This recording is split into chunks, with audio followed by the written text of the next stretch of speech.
Kwa majina naitwa Dr. Mwinyi Omari Mwinyi. Mimi ni mkurugenzi mtendaji wa halmashauri ya wilaya ya Busokelo. Halmashauri ya wilaya ya Busokelo ni moja kati ya halmashauri 7 zilizopo katika mkoa wa Mbeya. Ipo katika wilaya ya Rungwe. Sisi halmashauri ya wilaya ya Busokelo tuna miradi mbalimbali ambayo tunaitekeleza kama halmashauri ili kupelekea maendeleo kwa wananchi. Na katika awamu hii ya 6 tangu imeingia madarakani, sisi halmashauri ya wilaya ya Busokelo tumepokea kiasi cha zaidi ya shilingi bilioni 16,614,868.59. Fedha hii imepokelewa kutekeleza miradi mbalimbali ya sekta ya afya, sekta ya kilimo, sekta ya elimu na mambo mengine katika halmashauri yetu ili kuleta maendeleo kwa wananchi. Tunao miradi mikubwa ambayo tumetekeleza tangu serikali ya awamu ya 6 iingie madarakani. Kwa mfano, tuna mradi mkubwa wa shule Lekitamba, shule ya sekondari hii ambayo imegharimu kiasi cha takriban milioni 600 katika kuijenga, na sasa shule hii inafanya kazi. Lakini pia ipo katika kata ya Lupata. Lakini katika kata hiyo ya Lupata tuna mradi wa bweni la watoto wenye mahitaji maalum ambalo ipo katika shule ya msingi Lupata.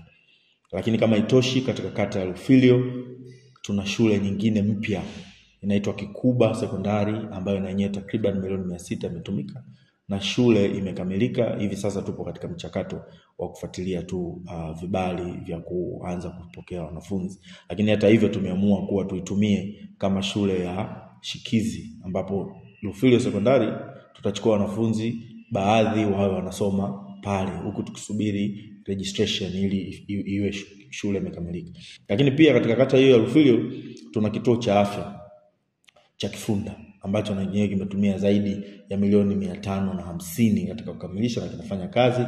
Lakini pia katika kata hiyo ya Lufilio tunayo zahanati ya Lusungu ambayo takriban milioni 80 imetumika katika kuimalizia na kutumika. Lakini pia tunayo nyumba ya afisa kilimo ambayo ipo kata ya Lufilio na imetumia milioni 40 katika kutengeneza. Lakini sio kata hiyo tu ya Lufilio. Kwa mfano kata ya Luangwa ambapo pia ni makao makuu ya halmashauri ya wilaya ya Busokelo, tunalo jengo hili la utawala. Mpaka sasa jengo limetumia shilingi bilioni 6 na limekamilika kwa 90%, na ndipo tunapoendeshea shughuli za halmashauri. Maana yake tulishahamia linatumika.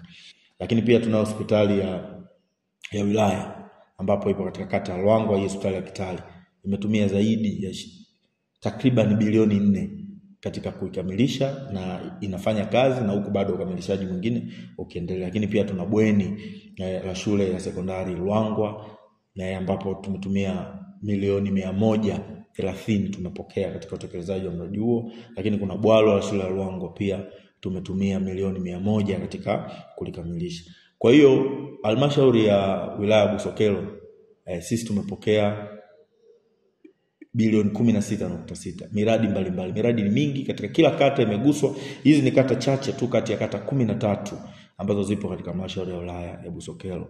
Kwa hiyo tunamshukuru sana Mheshimiwa Rais kwa huruma yake, kwa mapenzi yake na halmashauri ya wilaya ya Busokelo katika kuhakikisha wananchi huduma zinawasogelea. Na sisi kama watendaji wake aliyotuamini, tupo katika kusimamia kwa dhati kabisa kuhakikisha hizi pesa zinatimiza malengo yaliyowekwa, lakini zina thamani ya pesa iliyoletwa, miradi ile iwe ya endelevu, ya kudumu, wananchi waweze kunufaidika na serikali yao. Kwa hiyo tunakaribisha sana halmashauri ya wilaya ya Busokelo. Halmashauri ya wilaya ya Busokelo mambo mazuri, miradi inakwenda mbio, na tunamshukuru sana Mheshimiwa Rais na serikali yake. Asante sana.